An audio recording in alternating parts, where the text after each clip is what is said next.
Hello and welcome to our 7-8 minutes of weekly Torah talk. Our guest today is Rabbi Moshe Lichtenstein, co-Rosh Yeshiva of Yeshivat Har Etzion in Alon Shvut in Israel.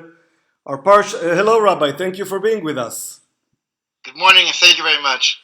Our parsha is Noach. Noach is instructed by God to build a large wooden teiva, the ark, sheltering him and his family and two members, male and female, of each animal species from a great deluge that's coming.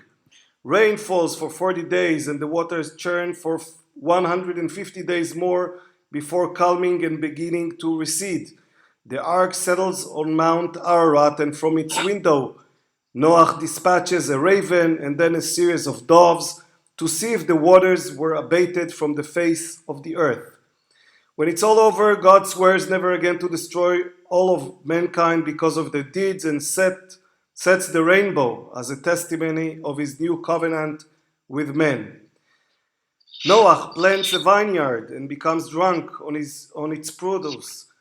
Two of Noach's sons, Shem and Japheth, are blessed for covering up their father's nakedness, while his third son, Ham, is punished for taking advantage of his debasement.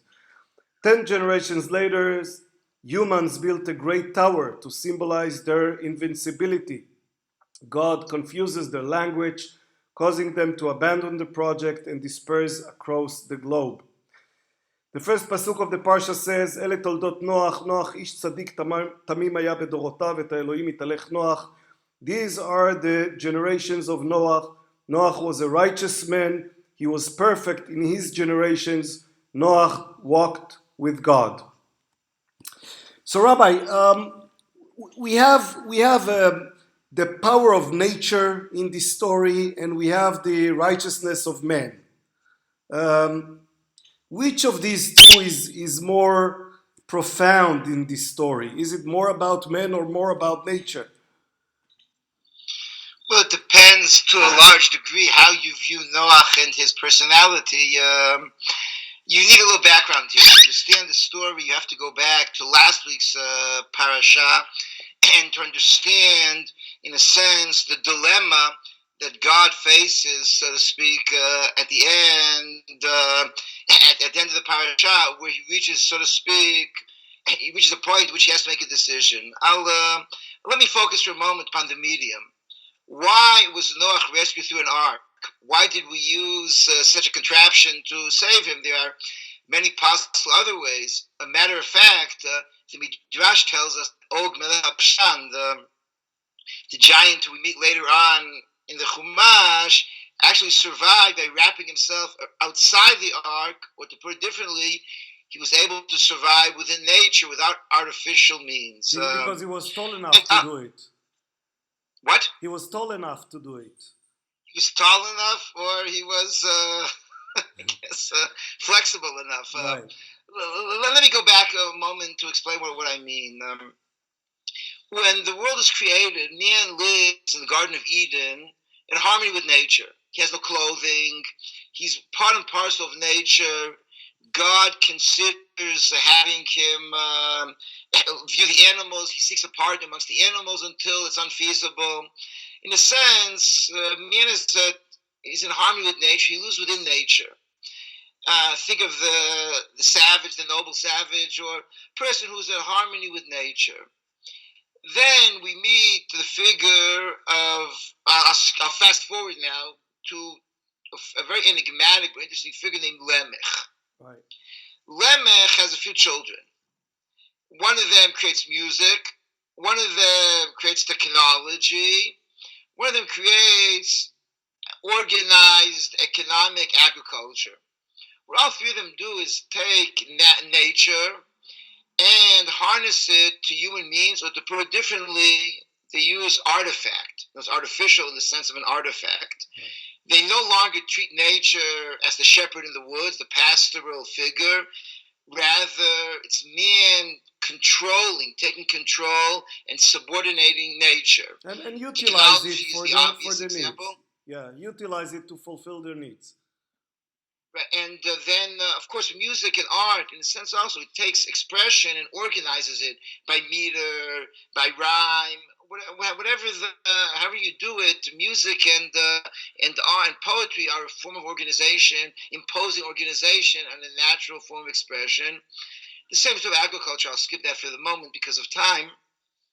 Now Lamech becomes very apologetic. There's a very enigmatic story in which he apologizes to his wives. The way the Ramban Nachmanides interprets it, he's apologizing for introducing technology into the world. And he is Cain's progeny. He follows in Cain's footsteps. And of course, we know that Cain murdered Hevel. Now, I'll fast forward to get to Noach at the end of the day. Noach is the son of Lamech, but a different Lamech. There are two Lamechs in last week's parasha, and Noach is the son of a second. Now, at the end of Parashat Bereshit, we're told that some Bnei Elohim, very extremely enigmatic figures, and the expression is very strange, enter into the picture. Whatever the phrase means, and I don't really know exactly what it means, they are clearly heroic figures. And since God faces the dilemma after man has been expelled from Eden, should he work in harmony with nature? Should we try to reintroduce him into nature, leave him in a natural state without clothing, without technology? Or should we try to have him withdraw from nature?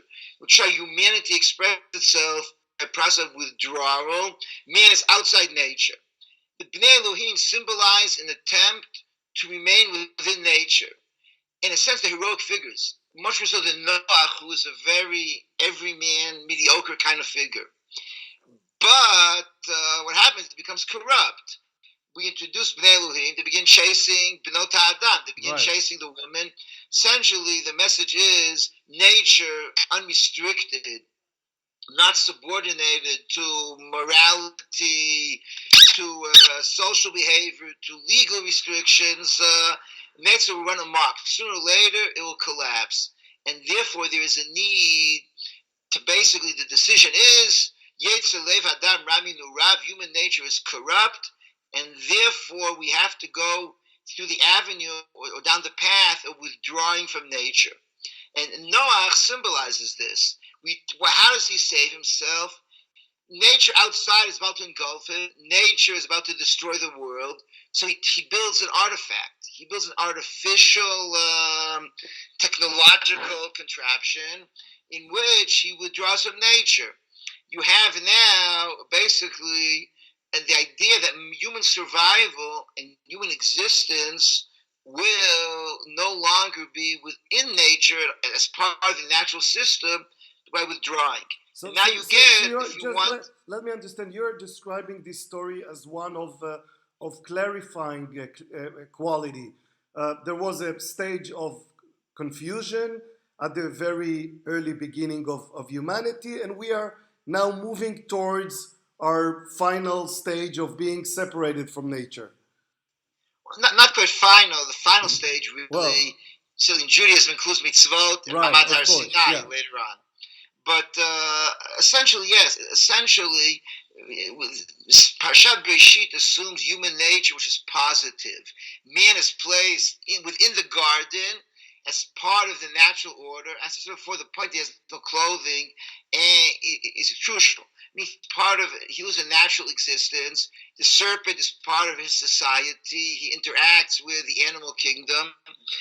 But it's corrupted first by Adam and Eve when they partake of the fruit. And that already proves that appetites and desires are not like in the animal, like in nature. There's nothing to restrict appetite and desire. Right. Later on, it happens with the Bnot Adam, which move from the appetite for food to the sexual appetite. And essentially, when God says at the end of Parashat Bereshit that man is corrupt, you now have to create a new paradigm. Paradigm of human existence outside of nature. It's symbolized by the ark, but it's a much deeper change.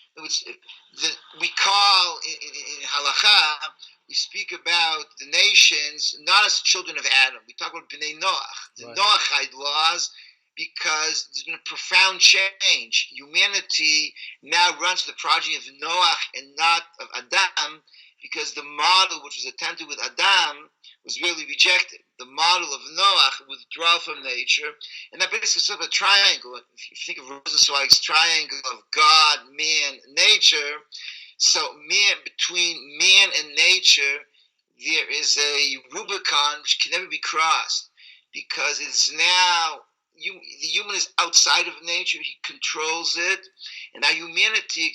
Kohelet said, "Motar ha'adam min ha'behema ayin." Man has no advantage over the animal. Right. But that's from Kohelet's pessimistic, cynical perspective. From a more rounded out view, man has a lot over the animal world: language, clothing, humor, emotions. And all this because man has been removed from nature, and he is now in a whole different posture.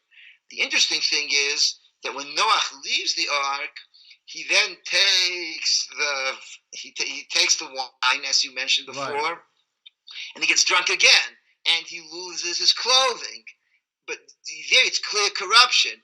But the message is, in the post-Diluvian world, you can no longer go the natural way. Losing control and returning to a natural state is no longer, when you're inebriated, only bad things happen.